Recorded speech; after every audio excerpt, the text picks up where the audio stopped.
مضمون کا عنوان ہے کلکتہ سے کیلیفورنیا تک اردو صحافت کا 200 سال کا سفر۔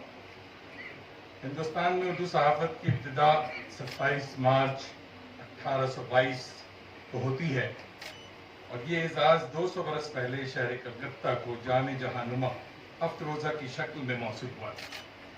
اسی طرح شمالی امریکہ اور کینیڈا میں اردو کا پہلا ہفت روزہ اخبار غدر 1 نومبر 1913 میں سین فرانسسکو امریکہ سے شائع ہوا تھا۔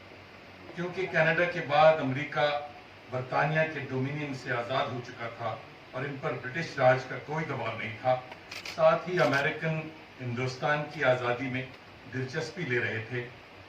اس زمانے کے امریکن آج کی مان پڑ رہی تھی کہ اردو اس وقت بنگال میں معروف نہیں تھی، یہ صرف بول چال کی زبان تھی اور صحافت میں اس کا عمل دخل ابھی تک نہیں شروع ہوا تھا، کیونکہ اس عہد میں تعلیم یافتہ لوگوں کی علمی و دفتری زبان فارسی تھی۔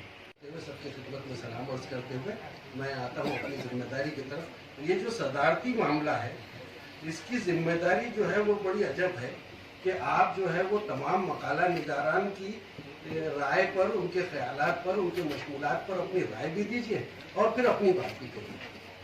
تو یہ دوہری ذمہ داری لے کر میں حاضر ہوا، لیکن یہ کہ اس میں یہ اجلاس ان معنوں میں کامیاب ہے کہ اس میں بہت اچھے مقالے پڑھے گئے۔ یہ میں اس لیے بھی کہہ رہا ہوں کہ میں اس کی صدارت کر رہا ہوں۔ یہ جو ہے وہ اس میں بہت اچھے مقالے پڑھے گئے اور شروع ہوا سلسلہ جاوید انور صاحب سے، جنہوں نے اردو صحافت کے مستقبل پہ بات کی۔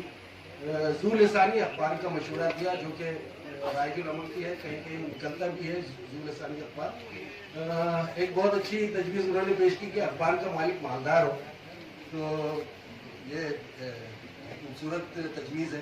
چینلوں کے ذریعے اٹھائے جانے والے تنازعات کی اخبارات میں جو ہے وہ وضاحت ہو کہ تنازع کتنا بے بنیاد ہے، کتنا غلط ہے۔